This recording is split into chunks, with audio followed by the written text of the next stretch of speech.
दुनिया की बदलती राजनीति और बढ़ते युद्ध के माहौल के बीच अब एक नई होड़ शुरू हो गई है, सोना वापस लेने की होड़। अमेरिका में डोनाल्ड ट्रंप की वापसी के बाद यूरोपीय देशों को भरोसा धीरे धीरे कम होता नजर आ रहा है और इसका असर अब उनके गोल्ड रिजर्व पर भी देखने को मिल रहा है। अमेरिका के पास दुनिया का सबसे बड़ा सोने का भंडार है, करीब 8,133 टन का। लेकिन खास बात यह है कि इसमें सिर्फ उसका अपना ही नहीं बल्कि 30 से ज़्यादा देशों का भी सोना सुरक्षित रखा गया है। दशकों से अमेरिका ने इस सोने को संभाल के रखा है, लेकिन अब इस पर सवाल उठने लगे हैं। जर्मनी, जो दुनिया का दूसरा सबसे बड़ा गोल्ड रिजर्व रखने वाला देश है, उसका करीब 1236 टन सोना अमेरिका में रखा गया है। इसके अलावा इटली का 1060, नीदरलैंड, फ्रांस और अन्य देशों का भी एक बहुत बड़ा हिस्सा अमेरिकी तिजोरियों में है। अब ये धीरे धीरे अपना सोना वापस लेने की तैयारी में है। दरअसल ये परंपरा 1950 के दशक से चल रही है। उस समय यूरोप और अमेरिका के बीच बड़े स्तर पर व्यापार होता था और सोने को सुरक्षित रखने के लिए अमेरिका सबसे भरोसेमंद जगह माना जाता था।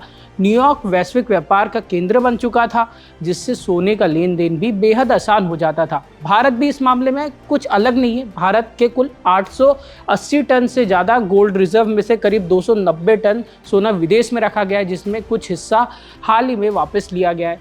विदेश में सोना रखने के कई फायदे माने जाते हैं: सुरक्षा, आसान व्यापार और संकट के समय जोखिम कम करना। लेकिन अब हालत बदलती नजर आ रही है। ट्रंप की नीतियां, अमेरिका फर्स्ट एजेंडा और अंतर्राष्ट्रीय तनाव ने यूरोप और अमेरिका के रिश्तों के बीच बड़ी दूरी ला दी है। ईरान युद्ध और बढ़ती महंगाई के बीच सोना एक सुरक्षित निवेश के रूप में देखा जाता है और अहम भी माना जाता है। यही कारण है कि अब देश अपनी कीमती भंडारों को अपने नियंत्रण में रखना चाहते हैं। कुल मिलाकर ये सिर्फ सोने की वापसी नहीं बल्कि बदलते वैश्विक भरोसे और ताकत के संतुलन की कहानी है। फिलहाल के लिए बस इतना ही। ऐसी खबरों की देखते रहिए India.com।